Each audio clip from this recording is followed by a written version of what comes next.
It's late in the evening. Ferdinand's trying to show off his masculinity to all these steers over here, which are actually way bigger than him.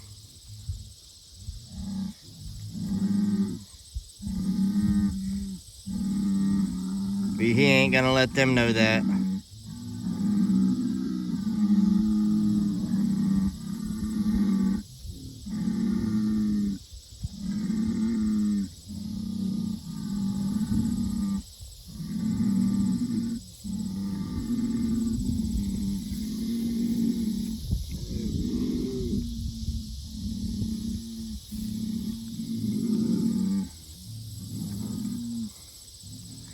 They sound like a bunch of bullfrogs out here.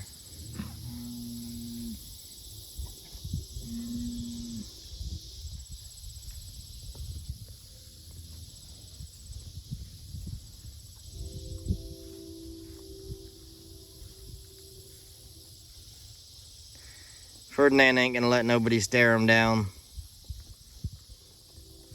That's just how his daddy was. Never did jump a fence and get in any fights with any bulls, but boy, he didn't back down from anything. And the neighbors had a great big old Sim Angus bull. I mean, that bull was huge. I'll bet that bull was every bit of 2,200 pounds. And Ferdinand's daddy there, he was probably about a 1,500 pound bull at the most. Which he was young, he was only 3 years old when we sold him. But boy, he didn't take any crap off of anybody. He thought he was the biggest bull in the pasture.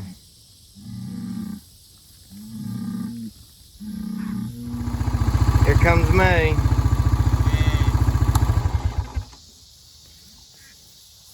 There's one of our new baby calves, new baby bull calf. About a week and a half old.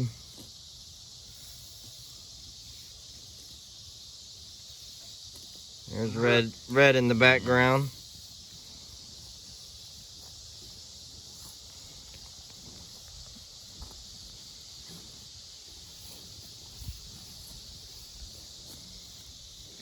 A lot of people say they don't like summer calves, and to tell you the truth, this was kind of an accident having these summer calves.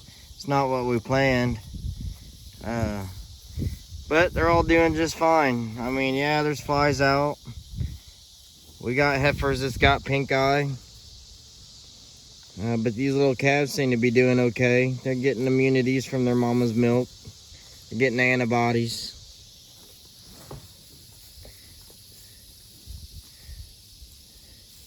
May, she's really photogenic. She's always the first one to come up.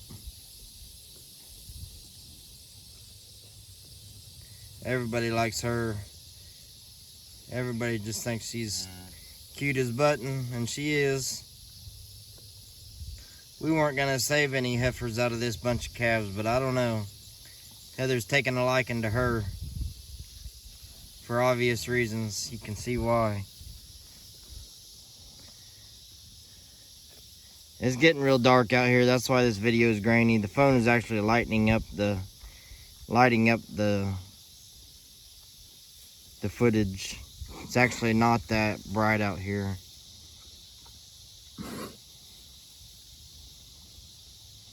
Got these cattle worked just a few days ago on the weekend. We gave them their second round of anaplasmosis vaccine. There's a calf we call Junebug.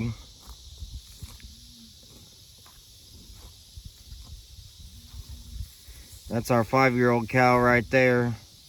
She's got a nice little bull calf on her. These last two baby calves that we've had were just about 3 days apart. One's about a week and a half old. He's only about 8 days old.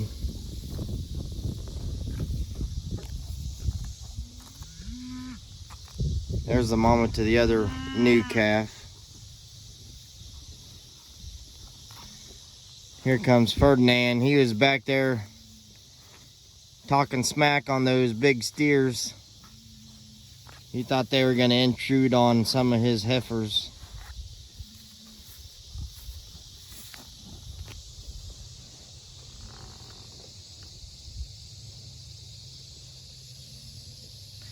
This is August 24th, so we're well into the summer grazing season.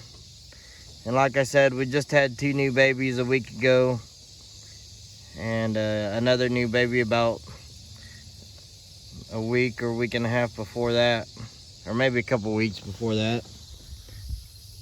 That's him right there, Prince, number 41.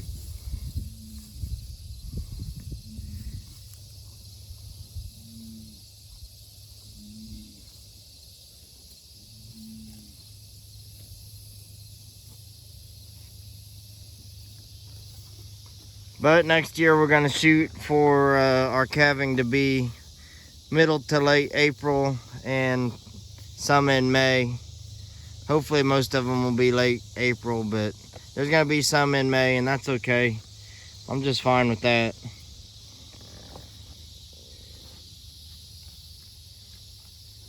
More and more people's going to it, guys. Calving on green grass and warm weather. Not necessarily the summer, but you know, April and May calves. It keeps you out of the snowstorms and the sub-freezing temperatures like we had this winter. I think it was in February. A lot of people I know were calving in February at that time, and you know, here where we're at, we got a reading of 20 below. And that was not the wind chill, that was actual temperature, 20 below.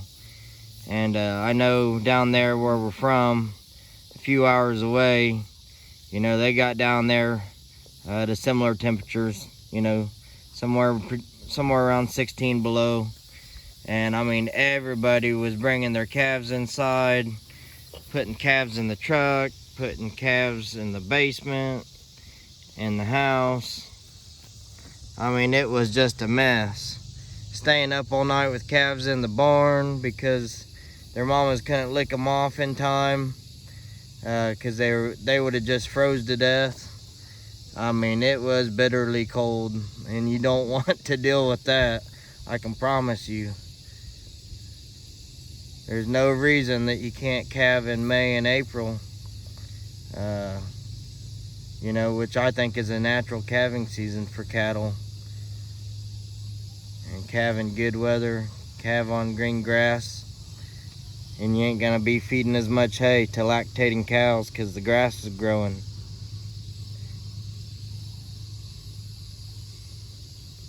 And your calves are gonna do just fine. Who cares what size they are in the fall? That's not a good time to sell them, because that's when the price drop is. Don't make any sense to sell a, you know, 600-pound calf in the fall when you can wait just a few months till, say, you know, even January. Wait till January or February and then sell a 500 to 600 pound calf and see how much more money it brings.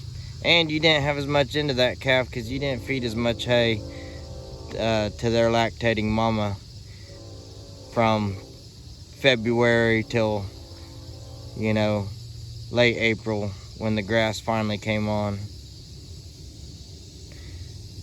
So anyways, guys, just wanted to kind of show you what I do most every evening. Come out here and check on the cows.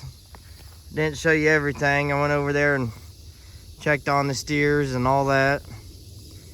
And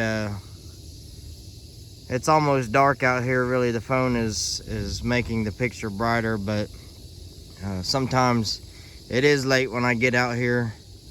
You know, not quite this dark. It was lighter when I first got out here, but anyways, when you get off work, and I drive almost an hour to work and an hour back, come home, eat dinner with the family, and play with the kids a little bit, and then get out here to check on the cattle. You don't have a lot of time left before it gets dark. And that's just the way it is when you are a first generation farm owner, and you're a first generation ranch, and you have to work a job to make sure everything stays going. It's not easy, but I love it. Heather loves it, and the boys love it. And maybe someday we'll be able to do this full time, but you know, right now we're grinding it out. And if you want your end goal to be to leave a legacy for your kids and grandkids so that they can one day, you know, just farm or just ranch, you know, and be successful at it and carry on that family heritage and carry on that respect and nurture for the land and the animals.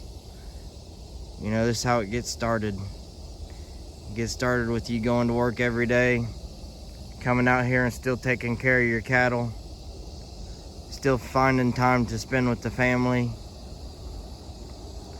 And I love every bit of it. There's a lot of struggles that come with owning your own farm. You know, if you're not lucky enough to inherit land like most of us aren't. You know, I'd say most of us that have cattle and land did not inherit our land.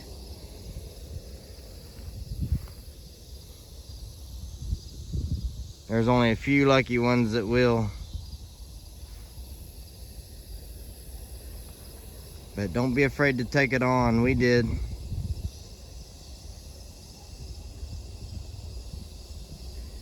And even though it's hard, even though you got to make a lot of sacrifices, and it's a lot of work and a lot of struggle, just seeing these little baby calves on the ground.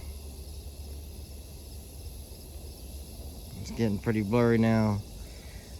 Seeing these baby calves on the ground, seeing a steer go to the butcher for somebody to get some high quality beef for their family. And you know, just being out here on the land, seeing your kids enjoy the land, and knowing that someday they're gonna take your shoes, they're gonna fill your shoes. That's what it's all about. So you guys have a good evening. We'll see you next time. This is Tim at VanLeeuwen Family Farm.